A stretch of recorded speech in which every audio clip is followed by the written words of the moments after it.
I have a hard time seeing justice as a reserve without a well, but then we bring its children, a smudge kid in their cell. Don't we wonder what will happen when there's foster kids living in hotels or black children in the principal's office 5 minutes past the bell because they never learned to read and they fell between the gaps? We start with zero tolerance by the time they're done taking naps. Is it justice when some people start the race ahead by laps in a country where we can't even guarantee clean water from the taps and there's indigenous land under every prison on the map?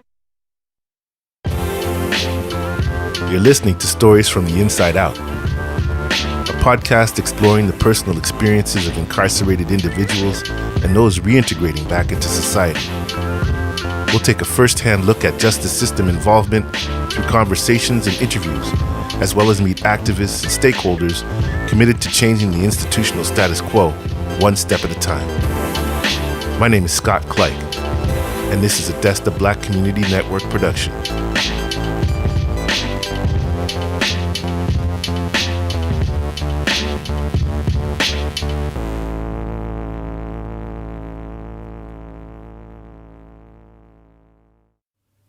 In this episode, we speak with Elle Jones, poet, activist, journalist, educator, and prison justice advocate.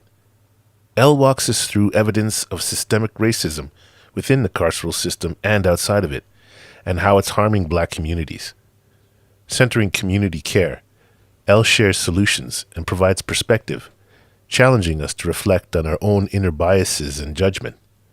This episode highlights in particular the presence and historical contributions of African Nova Scotians in this country, as well as their history of organizing and the legacy of generational Black resilience. My name is Elle Jones, and I'm here in Halifax, Nova Scotia, Jabuktuk, the territories of the Mi'kmaq people. And I teach political studies at Mount St. Vincent University, political and Canadian studies. But my work is really around state violence at its various sites. So deportations, prisons, policing, the crossover with child welfare. So all the ways that policing is felt, particularly in Black communities, and working actively with people at those sites. So people in prison, women experiencing violence, people experiencing racial profiling, to really organize with people against those forms of violence. I've been organizing with prisoners for a long time, and that's really the heart of my work. I actually came to prison work and to this work through poetry. When I was very young, so when I was about 13, I read Ballad of Reading Jail by Oscar Wilde. Oscar Wilde is a very famous writer who was in prison for being gay, and he wrote a very beautiful poem called The Ballad of Reading Jail. And I read that poem when I was 13, and it just immediately struck me. Reading about prisons, it just really, at that age, it was just so clear to me that this was an injustice, and that really stuck with me through my life, that prisons were wrong and that this really influenced me at that age. So I came to it through poetry as a young person. I say that moment kind of made me an abolitionist. To maybe give a sense of the landscape, Nova Scotia has a really long history of political organizing. Obviously, these are the oldest Black communities in Canada. There is just a long history of organizing against white supremacist violence, a really strong sense of identity in communities. You inherit, when you are in Nova Scotia, you have elders that are activists, people that are just so bound into community work. And I was lucky to receive a lot of mentorship from people like Rocky Jones, Lynn Jones, Shelley Fashion, Denise Allen, just people who are around me, really training me and really teaching me how to do these things. And I started doing poetry, like spoken word. And at the time, as I said, there's a long history of activism in Nova Scotia, but 2007 is right when Obama's coming to office, right? So we're allegedly post-racial at this point. So there's this idea that, Obama's going to be president, racism has gone away. And in that kind of atmosphere, I was doing very, very political poems about nothing that would be shocking now, just really naming whiteness in ways that made people really uncomfortable. And that's not to say that there wasn't people who weren't talking about these things, but it wasn't so widespread that everyone just acknowledged that racial profiling took place. So it was still, like you said, these things, and people really backlashed, So I wasn't really able to perform anywhere. Nobody really wanted to hear too much from me. But the people who identified with what I was saying were, people in prisons, people facing deportation, people who were coming to the event and then coming up to me and saying, my son's in prison, or, my daughter is experiencing that abuse. Because I was talking about these things at like community events, And so those people would often invite me and say, oh, can you come to the shelter and do poems with the women or the refugee clinic? And so I really, while I wasn't being invited to other stages, the people who were really taking me in and nurturing me and listening to me and wanted to hear this and also wanted to tell me things were the people that were experiencing these kinds of violences. And then, of course, the more I kind of entered into those spaces, the more you find out and the more that people want you to tell these stories. And as you move up from minimum to medium to max, it's a funny thing in Canada how the skin just gets more black. And that lack of access to parole that is kind of like a tax, a couple of years of extra sentence that they tack onto our backs. And there's those weapons laws they pass that they claim are for the gangs, while there's white supremacists in prisons with KKK upon their hands, and there's guards who give them daps. And the police can gun down teenagers and never hit the stand. I won't even get into asking why we never charged the banks, but should anyone be sent to where they have to carry shanks? I watched police roll into Ferguson with snipers riding tanks. So I really did come to it through poetry. And then we were on the radio, CKDU 88.1 FM, and a lot of the guys in the local jail, Central Nova Scotia Correctional Facility, Burnside, listen to that station. And of course, they can call in and get requests, right? Which is very difficult to do often at the main stations, and they tend to block the numbers. So, people would start calling into the show, and then they would come on the air, and it just really developed into a prison show, right? That was really centering the issues of people who are incarcerated. And from that, we built a lot of relationships, and it turned into court support. And then you get a call and people would be telling you about a deportation, and can you help? And, you intervene in that. So it really just kind of organically grew from, doing poetry and hearing about these issues and really getting immersed in communities that are experiencing this violence, and then being on the radio, and then through this creative space, really moving into the place of doing advocacy around these issues. So that's Hardy Williams. Welcome to the show. Thank you very much. Thank you for having me, Ms. Jones. It really helped me build a kind of poetic practice that was really grounded in community and in people. I, of course, am not incarcerated, so I can't speak in the same way as somebody who's been in prison. So it's very important that, if you're speaking, you're doing it alongside people and not over people, right? On the radio, we just play people's requests on our show, which is really important to people, because if you're, in an environment where literally somebody watches you while you're going to the bathroom, the ability to request a song might be the only request you get to make that week that's met by somebody.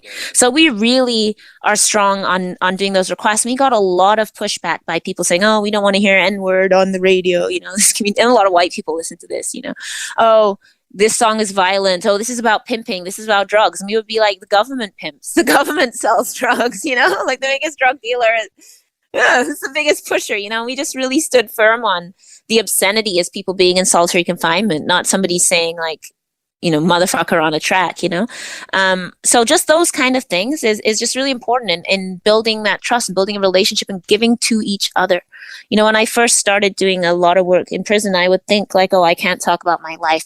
This person's in prison, they don't want to hear about some beef I had with someone at work. That's petty. And it wasn't like that at all, because otherwise, why are you not treating the person you're talking to like a human being who wants to hear about your day and who can also offer you advice and comfort, So getting out of those roles that we're given, like social worker or parole officer or, the teacher, but you're only coming in to do a course, we have to move beyond that and just be in community with people.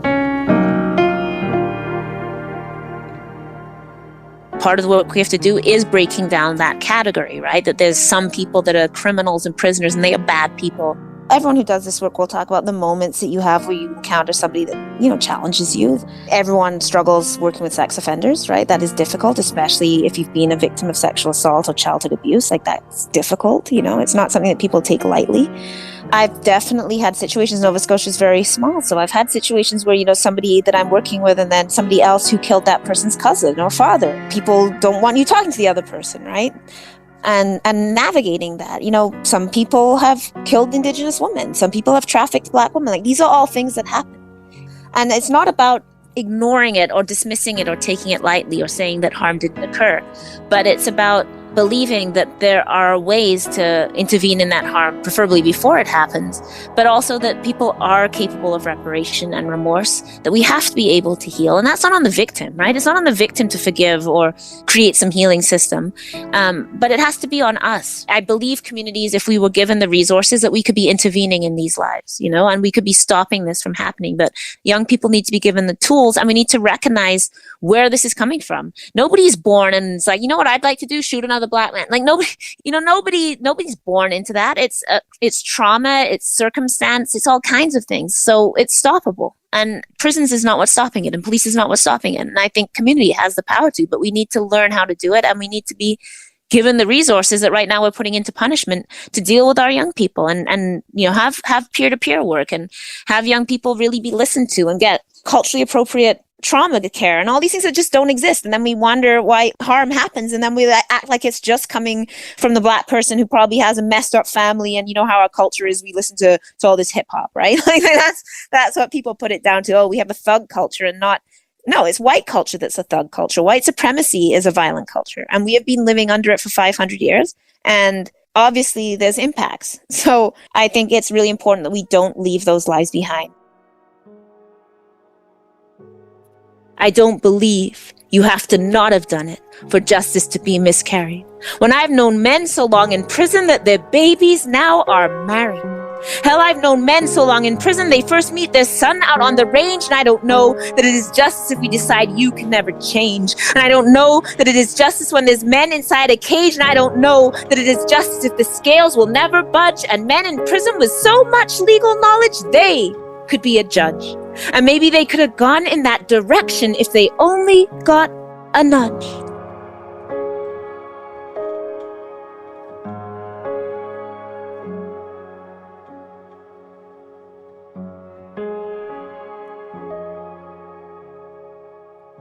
Canadians aren't very aware of the history of their prison system, of the history of slavery, of the different systems that have evolved since slavery, and the disproportionate impact that it has on Black, Indigenous, and other racialized populations. The abolition of prisons doesn't mean no structure. What it means is fixing the structure from the bottom up in order to make sure that people are dealt with fairly and in the real terms of justice. The first abolitionists are always those inside prisons. They are the ones who lead us. They are the ones who teach us. They have been organizing on abolition for generations. Prisoner Justice Day in Canada is decades old, which is organized by prisoners. And it's like the first abolitionist event we really ever had in Canada. Indigenous people are organizing, Black people are organizing in all these ways. So this stuff doesn't belong to universities or kind of academic thing, even though I am an academic, but it doesn't belong to that. It doesn't start there, and it's not for that. It's for people who are victims of police shootings, people whose families have experienced that and are organizing. It's for people who have experienced incarceration. It's for people who are being deported. And our organizing really has to be there, and we have to really put our whole self into it. Because we can walk away at any time, right? Because I can say, oh, I'm too tired tonight, I don't want to do that. But the person can't say, I'm too tired to be in prison. So we really have to commit ourselves, and then we have to outwork the state. The state is working all the time to hold people in unfreedom. So we have to work harder. And when we do that, we actually have won. We have stopped deportations. We have got people out. We have changed laws. We have done all kinds of things working collectively together as a community, led by those who have experienced this and know exactly what it takes. And also, of course, show the most commitment because they know that people just like them are in the same circumstances they are in or that they used to be in. This is long-term work, it isn't work of a moment. It is not in us. In 2022, if you are Black, there is nothing you are doing that you thought of first or that you did first. You are not the originator of anything. There are people who came long before you have been doing this work, and we just pick it up and do our bit. And I actually find that beautiful, that there's a long history and legacy that we inherit, and we come into it and we are gifted all of this, and then we gift back as well. So, this idea that sort of came in 2020, like this was all brand new and we were suddenly all supposed to pretend that nobody had ever talked about police or like nobody knew that Canada was racist. And it's like, no, people have been talking about this in Nova Scotia for 400 years plus, we're not making this, none of this is new. But Yeah, I mean, it is quite disturbing in some ways too, right? Because you're like, I'm the same person I was yesterday doing the same work, and suddenly you value me, and you didn't value me yesterday. But I think that's instructive as a Black person, right? Because we have to know that the work we're doing is not for that. You know, if we're doing that work, of course, it's human to want the recognition. I want money. Of course I do. I like nice clothes. I like things, you know, everybody does. But I'm not willing to sacrifice things I value more for them, you know, and I also believe that we all deserve those things.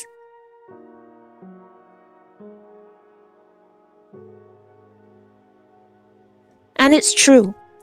I have known men who did a killing for a grudge. But does 3 seconds of your life make you only human sludge? And let's not talk about the corporations that profit off it all, like the predatory phone companies gouging prisoners for a call, women going broke when her man's conviction's not her fault. I could talk about the scanners and how many hits are false, families turned away after driving up for hours because I don't know that it is justice when it's so easy to abuse powers. I could talk to you for days. It would all be the same ruin. And I know men who did their time down in prison with Glennis soon, but they'll never be set free to share their voices in these rooms. And I know lawyers, guards, or judges who do their best to change the tune. But in a society that's broken, that's like reaching for the moon.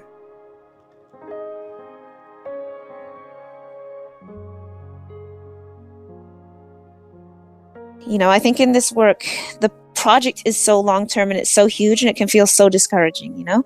So I think you just have to pick strategically whether it's we're going to have a, you know, so, like we're going to support habeas corpus applications and we're going to, you know, have a clinic and teach prisoners and make a guide and that's going to be part of it. Or whether it's, you know, we're going to work on the food menu and get more vegetarian options, like whatever it is that you pick to do. The point is that as you do it, you learn as you go.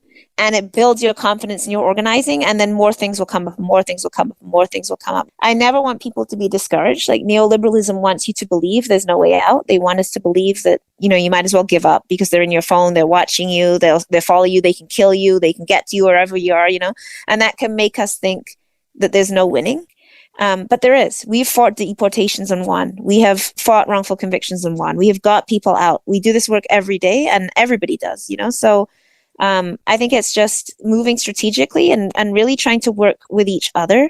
I think we really have to work in coalition. You know, we have to work with migrant organizations and we have to work with people of different cultural backgrounds. And like sometimes that means we have to work through with each other, like anti-Blackness in other groups or, you know, Islamophobia among our community or whatever's going on, right? We have to be willing to come in together and do that work and focus and pick things and then just like really fight for it. And each step takes us a little closer and it teaches us a little more about organizing. The pieces are there and it's just up to each of us to basically say, you know, what do you need and how can I support? And then we all do that together and we just keep pushing and we don't lose faith because this battle will be here long after we are gone.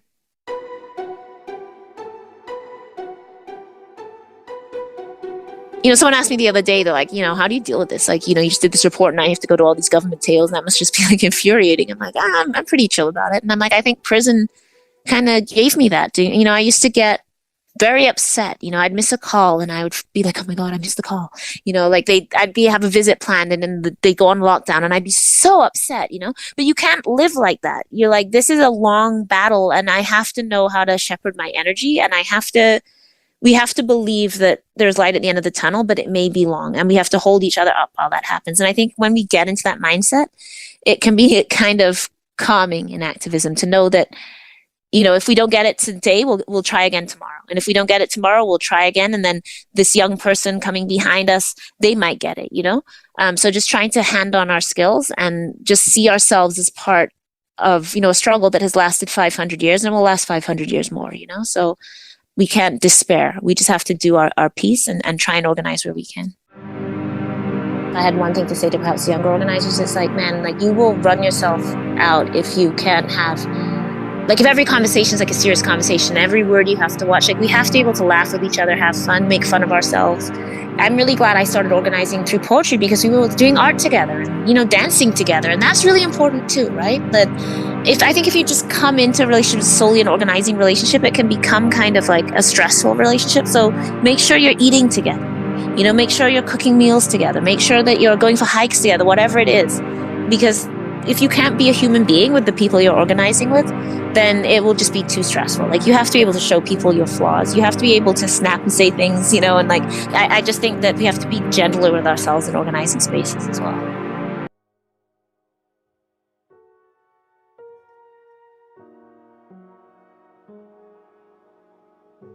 And I confess, I once believed that every person could be saved. And it took a couple of years, and it's true that I got played, and I had to face it. There's some people who seem to want to dig a grave. But I still don't believe that they deserve solitary just because they misbehaved, and I still believe we can do better, and we have to find a way. And I'd still rather know I tried, even if it means I failed, because it never will be justice, while our solution still is jail. So from the people doing time in Kent, down to people in Renous, from the people in the county, up to people in the shoe, if that was your life story, what do you think you'd do?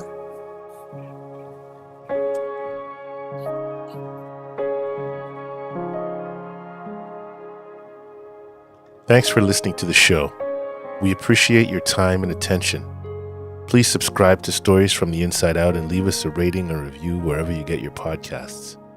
You can follow Desta BYN on Instagram to stay up to date about the show, or visit destabyn.org to learn more about our reentry program, the Black Legal Action Fund, and other Desta Black Community Network programs. Until next time, take care.